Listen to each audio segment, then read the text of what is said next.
এই সেই গুহা, যে গুহায় ৮ ব্যক্তি একটানা ৩১০ বছর ঘুমিয়েছিলেন। প্রিয় দর্শক, আজকে আপনাদের একটি চাঞ্চল্যকর তথ্য দিতে চলেছি। এই গুহার নাম আসহাবে কাহাফ। সকল মুসলমানরাই এই গুহার নাম শুনেছেন। বিজ্ঞানীরা দীর্ঘ বছর পর গবেষণা করে কি পেলেন সেই গুহায়, সেটি দেখাতে চলেছি আজকের ভিডিওতে। কেন বিজ্ঞানীরা এত বছর পরে সেই গুহায় অভিযান চালালেন, কি পেলেন তারা, কেনই বা তারা পবিত্র কোরআনকে ঘিরে নানা রহস্যময় বস্তু মানুষের সামনে তুলে ধরেছেন। চলুন বেশি কথা না বলে শুরু করি আজকের ভিডিও।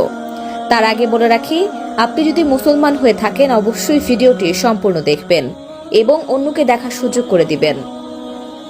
বিজ্ঞানীরা অভিযান চালিয়ে কি রহস্য উদ্ঘাটন করলো দেখতে থাকুন।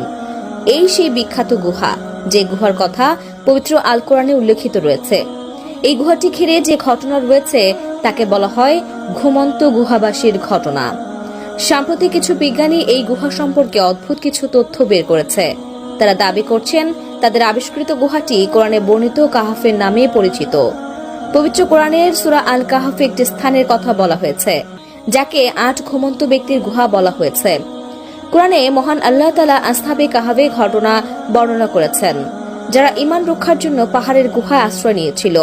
আল্লাহ ৩ শতাধিক বছর তাদের ঘুমন্ত অবস্থায় রেখে দেন। অতঃপর অল্প সময়ের জন্য গুহা থেকে বের হয়ে আসে এবং আল্লাহর কুদরতের সাক্ষ্য দিয়ে আবার গুহায় ফিরে যায়। আসহাবে কাহাফের গুহা কোথায় অবস্থিত তা নিয়ে ঐতিহাসিকদের মধ্যে বিতর্ক রয়েছে।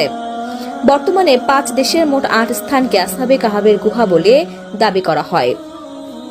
দেশ ৫টি হল জর্দান, আজারবাইজান, তুরস্ক, চীন ও তিউনিসিয়া। এর মধ্যে তুরস্কের সর্বাধিক ৪ স্থানকে আসহাবে কাহাফের গুহা দাবি করা হয়। তবে ইমাম তহাবি রহিমাহুল্লাহি আব্দুল্লাহ ইবনে আব্বাস রাদিয়াল্লাহু তাআলা আনহু এর সূত্রে বর্ণনা করেন, আসহাবে কাহাফের গুহা আকাবা সাগরের কাছে তথা জর্দানে অবস্থিত।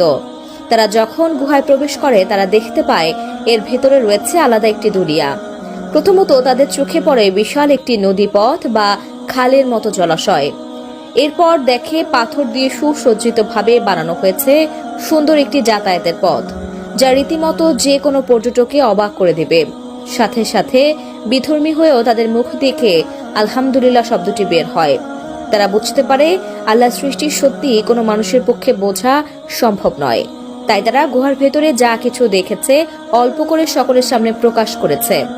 যদিও গুহার ভেতরে কি দেখেছে তা কারো কাছে প্রকাশ করেনি। তারা শুধু এতটুকু বলেছে, আল্লাহর সৃষ্টি বোঝা সত্যি অনেক কঠিন। তিনি শ্রেষ্ঠ, তিনি স্রষ্টা। প্রত্যেকটা সৃষ্টির যে একজন স্রষ্টা থাকে তিনি হলেন